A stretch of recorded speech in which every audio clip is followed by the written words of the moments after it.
என்ன சண்டைக்கு கூட்டாவும் ஒன்னா பந்தயம் போட்டு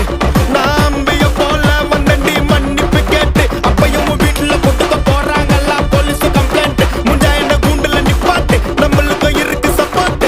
உன்னை கூட்டுன்னு போவேன் ஜீப்ல